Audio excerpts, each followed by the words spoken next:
तो सीएम पंग आते फाइनली मंडे नाइट रॉ में उन्होंने अपना पहला प्रोमो कट किया, लेकिन इस प्रोमो के अंदर सारी चीजें स्क्रिप्टेड थी एक चीज छोड़ के। बाय द वे स्क्रिप्ट से ये याद आया कि सीएम पंग को लेकर एक फैंस का क्रिटिसिज्म मिला भर के मंडे नाइट रॉ के बाद, ऐसा क्यों है उसके बारे में भी हम लोग इस वाली वीडियो में बात करेंगे। एजे ली के बारे में भी बात होगी बिकॉज वो मंडे नाइट रॉ के शायद बैक स्टेज के ऊपर थी। Randy Orton versus Roman Reigns क्या रॉयल रंबल के अंदर होगा जो ड्रू मैकिंटायर ने बहुत सफर किया, उसके बारे में भी हम लोग करेंगे discussion. So hello everybody and welcome back to new video. The best in the world is finally back on Monday night Raw. लेकिन सीएम पंग जब रॉ के अंदर आए उन्होंने एक अनस्क्रिप्टेड प्रोमो की लाइन भी यूज की है, या फिर एक अनस्क्रिप्टेड प्रोमो भी हल्का सा कट किया है, तो उसके बारे में भी बात होगी क्यों फैंस नाराज है सीएम पंग से, रॉयल रंबल और भी अपडेट से इस वाले वीडियो में। काम तुम्हें वही पुराना करना है। So without wasting any time let's begin this video.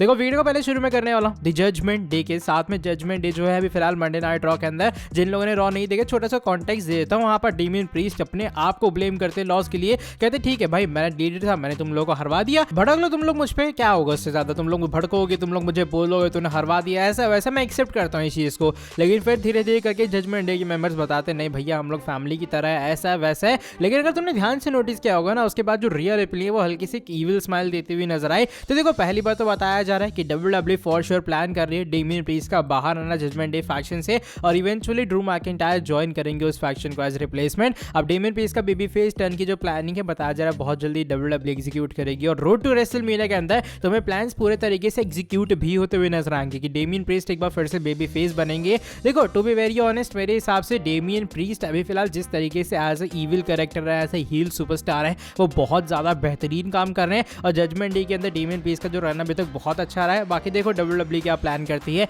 मेरे अकॉर्डिंग इतनी जल्दी फेस टर्न नहीं करवाना चाहिए, धीरे धीरे चीजों को और लंबा ले जाना चाहिए। तुम्हारे हिसाब से क्या डेमियन प्रीस्ट का फेस टर्न होना चाहिए और उन्हें जजमेंट डे से बाहर आना चाहिए या फिर नहीं? अपना तुम लोग ओपिनियन शेयर करना कमेंट सेक्शन में, बिकॉज जब से मैंने डेमियन प्रीस्ट को देखना चालू किया है आई गेस उनका जजमेंट डे का run one of the best run होगा। जो अगली अपडेट है वो एजे ली के बारे में जुड़ी है। सीएम पंग की वाइफ एजे ली, जिनका रेफरेंस सीएम पंग ने अपने प्रोमो में भी किया कि भैया एजे ली जो है वो कह रही थी कि अपना क्या कहते हैं तुम लोग सभी को प्यार वगैरह ऐसा वैसा। लेकिन शायद लगे जरा कि एजे ली एक्चुअल में बैक स्टेज के ऊपर भी थी, बैक स्टेज के ऊपर भी थी। अब मैं ऐसा क्यों कह रहा हूँ बिकॉज रिसेंट टाइम में बेली फोटो रिवील करती हुई नजर आई है उनकी सीएम पंग एंड एजे ली की, और ये फोटो बेसिकली बैक स्टेज की है। उसका स्क्रीनशॉट तुम लोग देख पा रहे हो, यहाँ पर सीएम पंग है, यहाँ पर बेली और तुम्हें एजे ली दिखाई दे रही होंगी जब इंस्टाग्राम स्टोरी के ऊपर हमारी बेली ने पिक्चर डाली है। अब बहुत सारे लोग यहाँ पर ये बिलीव है कि maybe AJ Lee backstage के ऊपर थी सीएम पंग ने, बल्कि रेफरेंस यहाँ पर ये दिया कि एजे ली WWE के बैक स्टेज के ऊपर नहीं है, वो घर पर है। तो यहाँ पर मुझे देखो ओवरऑल ऐसा क्या लग रहा है कि WWE वाले एजे ली को भी इन फ्यूचर प्रिपेयर कर सकते हैं रिटर्न के लिए।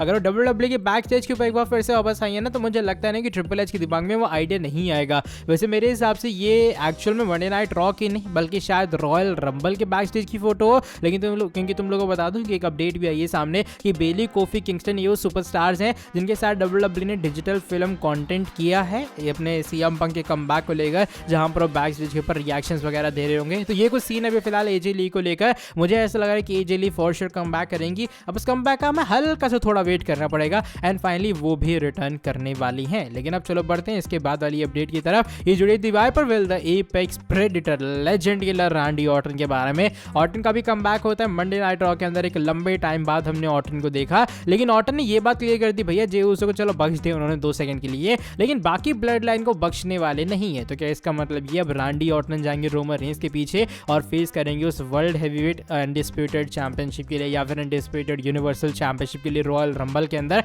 तो देखो मैंने ऑलरेडी तुम लोगों को चैनल के ऊपर एक अपडेट दी थी कि WWE Roman Reigns LA night के साथ नहीं जाएगी, ये मैच नहीं होगा रॉयल रंबल के अंदर एज पर रिपोर्ट्स, बल्कि WWE के पास कुछ और बड़े प्लान्स हैं। तो ऑफ कोर्स उन बड़े प्लान्स के अंदर एक जो रिपोर्ट आ रही है सामने उसके according Roman Reigns versus Randy Orton भी एक चॉइस है। मे बी WWE जा सकती है AJ Styles versus Roman Reigns के साथ में भी, बिकॉज एजे स्टाइल्स का भी यार फ्यूड पेंडिंग पड़ा है ब्लड लाइन के साथ में, या फिर WWE जा सकती है इन लोगों के साथ में भी, यानी रैंडी ऑर्टन और रोमन रेंस के फ्यूड के साथ में भी, बिकॉज रैंडी ऑर्टन के इंटेंशंस पूरे तरीके से क्लियर है। ऑलरेडी मैंने वीडियो के अंदर बताया था रैंडी ऑर्टन अभी फिलहाल एक फ्री एजेंट है, उन्हें किसी भी ब्रांड के अंदर असाइन नहीं किया गया है। तो रैंडी ऑर्टन के पास ऐसा कोई बाउंडेशन या रिस्ट्रिक्शन नहीं कि उन्हें मंडे नाइट रॉ में ही रहना है या उन्हें स्मैकडाउन के अंदर ही रहना है। तो रॉ में भी कम्पीट कर सकते हैं, स्मैकडाउन में भी कम्पीट कर सकते हैं। सो लेट्स सी आने वाले टाइम के अंदर क्या होता है। फिलहाल यही कुछ बात है कि of course Randy Orton versus Roman Reigns भी एक ऑप्शन है रॉयल रंबल के लिए। अब चॉइस हल्की से टफ होगी, लेकिन तुम्हें कौन सा मैच चाहिए रॉयल रंबल के अंदर बताना कि ऑर्टन वर्सेस रोमन रेंस एक बेटर मैच होगा या फिर AJ Styles versus Roman Reigns के बीच में।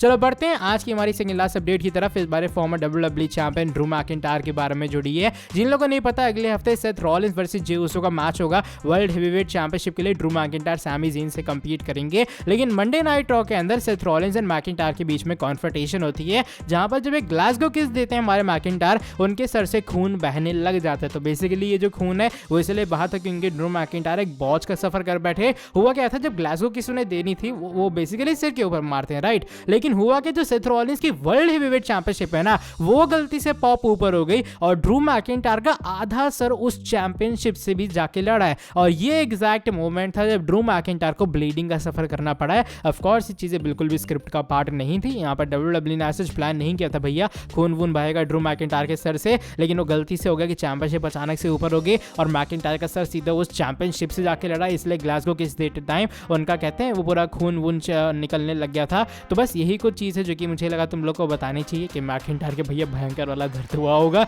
जब अचानक से ग्लासगो किस के टाइम उनका सर लड़ा चैंपियनशिप से। लेकिन अब चलो बढ़ते हैं आज की हमारी नेक्स्ट एंड फाइनल स्टोरी की तरफ। इस बार CM पंक के बारे में जुड़ी है। CM पंक ने अपना पहला प्रोमो कट किया रिसेंटली मंडे नाइट रॉ के एडिशन के अंदर, लेकिन तुम लोग को बता दो कि फैंस को ज्यादा कुछ खास इस पर रिएक्शन आया नहीं है, बिकॉज फैंस उम्मीद कर रहे थे रिंग के अंदर बैठ के एक अनस्क्रिप्टेड प्रोमो की, जो कि CM पंक का यूजुअली कहते हैं ना WWE के अंदर पहले चल रहा था। तो इसलिए इसी के रेफरेंस में जो पंक है उनको लेकर ट्विटर पे एक ट्रेंड होता हुआ नजर आया, जिसका स्क्रीनशॉट तुम लोग देख पा रहे होगे। और ट्रेंड हो रहा था PG पंक। बेसिकली PG पंक जो टर्म है वो MJF ने दिया था CM पंक को, ये कहते हुए कि भैया तुम स्क्रिप्टेड प्रोमो ही कट कर सकते हो, तुम्हारे बस के नहीं है वो पुराने वाले अनस्क्रिप्टेड प्रोमो कट करना। अब चलो ये तो बात है CM पंक के प्रोमो की फैंस का उन्हें क्रिटिसिज्म मिला है, लेकिन तुम लोग को बता दो इस प्रोमो के अंदर एक्चुअल में CM पंक ने एक लाइन यूज की थी जो कि अनस्क्रिप्टेड थी। पूरा प्रोमो बताया जरा स्क्रिप्टेड था, लेकिन एक जो आखिरी में लाइन उन्होंने बोली थी ना जब कॉपीराइट का लोगो वोगो आ गया था, वो ये थी I am not here to make friends, I am here to make money.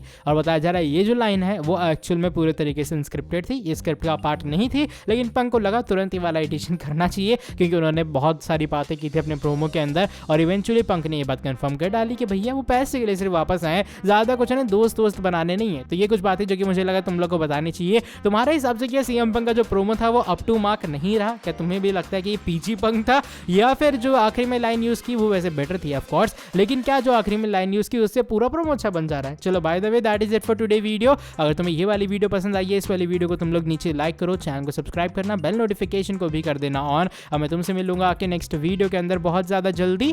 Till then bye bye, take care.